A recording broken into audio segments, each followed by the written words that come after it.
When the event occurs, the promo is filled with his desperate, single-minded quest. We see him traversing treacherous new terrains, his glasses cracked, his face a mask of grim resolve. His love for Lena is his fuel, his why. It's a pure, driven, almost scholarly love. He is a man of science trying to solve the ultimate problem: reunion.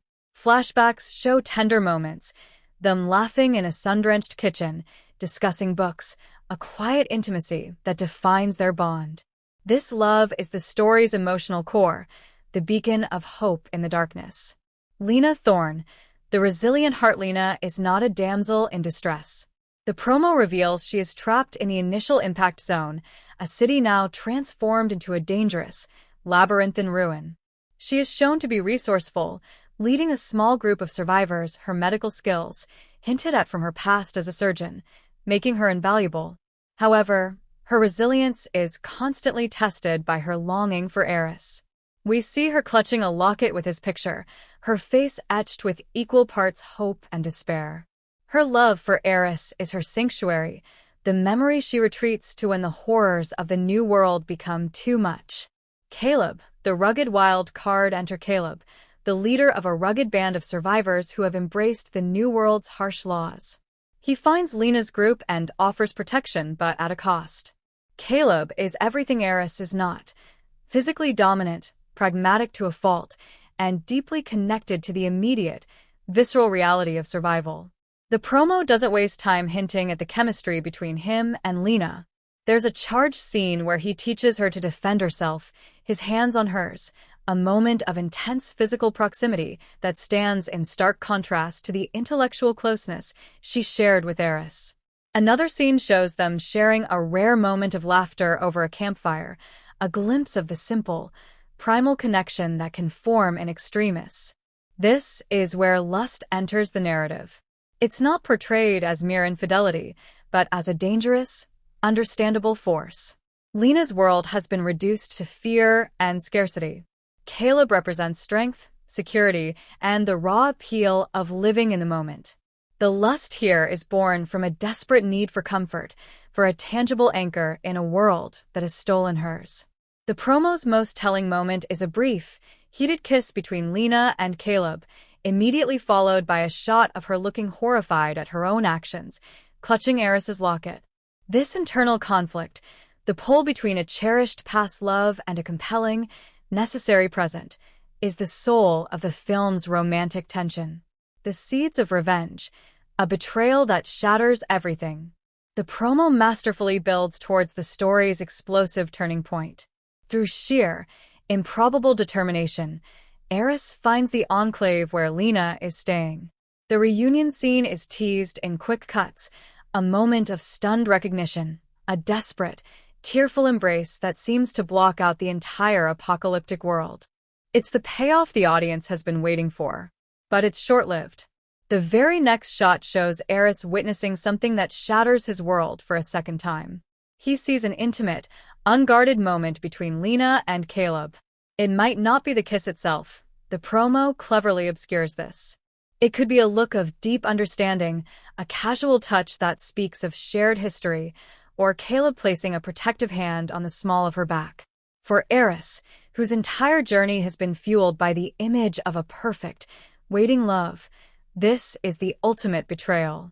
This is the moment love curdles into revenge. Eris's demeanor changes instantly. The hopeful, determined scholar is replaced by a man with cold, dead eyes. The promo shows him training with a newfound ferocity, his movements fueled by rage. We see him acquiring a specific, vicious-looking blade, a far cry from the makeshift tools he used on his journey. The narrative shifts from a mission of love to a crusade of vengeance. His goal is no longer just to be with Lena, it is to destroy Caleb. The most chilling line in the promo comes from Eris, voice trembling with controlled fury. "You took what was mine. In this world or the old one, there's a price for that." This line perfectly encapsulates the film's theme. The civilized rules are gone. The primal law of possession and retribution has taken over. Beyond the central triangle, a tapestry of supporting passions. The extended promo wisely hints that this central conflict is mirrored and amplified by the stories of the supporting cast, creating a rich tapestry of human desperation. Maya and Javier. Lust and possession. We are introduced to Maya, a fierce survivor in Caleb's group, and Javier, his ruthless second-in-command. The promo suggests a volatile, highly physical relationship between them. Scenes of intense, almost violent lovemaking are intercut with moments of jealous tension. Javier is shown to be intensely possessive, and the arrival of Eris, and Lena's connection to him, disrupts their precarious balance. Maya's loyalty is questioned, and it's heavily implied that Javier's own lust-driven jealousy will make him a key antagonist in Eris's path, perhaps even more dangerously unhinged than Caleb. The Old World's Ghost, Senator Evans. A fascinating subplot involves a seemingly benevolent but deeply manipulative figure, Senator Evans, who has established a fortified settlement with its own strict rules.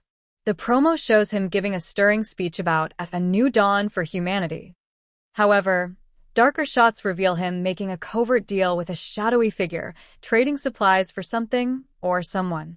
His love for order and control masks a deep lust for power. His potential connection to the initial event is teased, suggesting that the revenge plot may ultimately be aimed at him, revealing that the true monsters were not born from the catastrophe, but were hiding in plain sight all along. The New World's horrors, the physical manifestation of chaos. The passions of the characters are reflected in the nightmarish world they inhabit. The promo offers glimpses of the threats beyond the gates. They echoes. These are not traditional monsters. They appear as shimmering, humanoid distortions in the air, entities that seem to be stuck between dimensions. The horror is psychological. They're said to reflect a person's greatest guilt or fear. A scene shows a character breaking down as an echo takes the form of a person they failed to save. This is a brilliant narrative device, making the internal external and forcing characters to confront their own demons.